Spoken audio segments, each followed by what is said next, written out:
What's up, upstanders? Dr. O here. I want to talk about language today. And one of the things that people talk about, Trump being, incompetent or ignorant and all of these other types of things.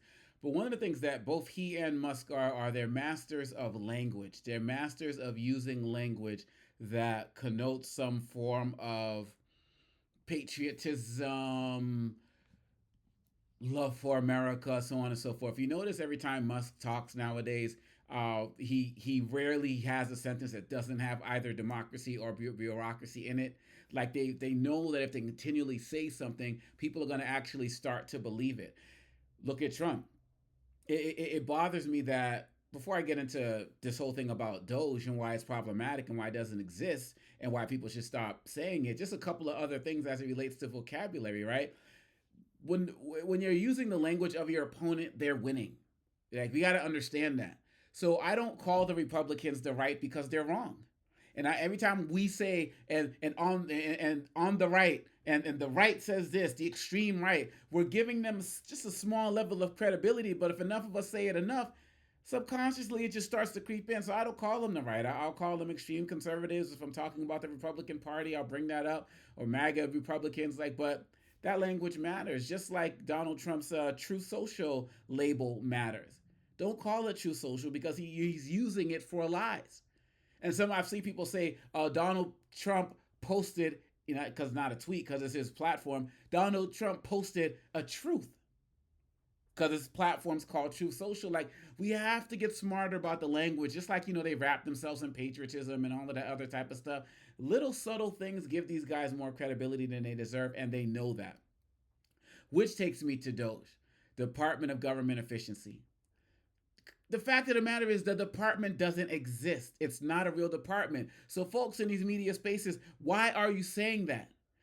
Business Insider did a story and said that their last check of Elon Musk's job position with the Trump's administration is actually titled "quote unquote" unlisted. A week or two ago, it was special employee or something to that effect. There is no Doge. It does not exist, and he does not run it. But not everybody is saying it because Trump and Musk said it enough that people make it a reality. But here's the other part that's slick about Musk. What's the name of his crypto? It's called the Dogecoin, right? So every time you say it, you're giving his cryptocurrency credibility. You're giving his cryptocurrency currency, for lack of a better term. Donald Trump knows that if you say something enough, people will believe it. If you lie enough, people will believe it. If you throw out a whole bunch of trigger words like DEI, like woke, like critical race theory, all of these things, people will believe it. And he knows that he can use those terms because, like LBJ said, when you can convince the low, I learned LBJ said this. He said, I learned at a young age when you can convince the lowest white man that he's better than the best colored man, he won't realize you're picking his pocket. Hell, give him someone to look down on and he'll empty his pockets for you. Donald Trump knows that if he throws out trigger word after trigger word after trigger word, wrapped in some type of idea of patriotism and truth, or with Elon Musk of democracy and bureaucracy, that people will just kind of go along and just eat it up. There is no Doge. Stop saying it. Nobody knows who runs it. Departments, actual departments, cannot be created except by Congress. So just by using this language, you're going along with the facade presidency. You're going along with the facade that Trump is doing this all by himself and that Musk is not taking over on many different levels. Call thing a thing. Call things for what they actually are. Say what they actually are. Say that. Call Trump. Call Freudian slip. Call Musk a co-president. Call him president. That's what he's acting like. But to say that this is a Doge effort, it's not real, y'all. And part of holding these guys accountable is to call them out for the falsehoods and to call them out for the things they are saying that are actually not real, that are actually not happening.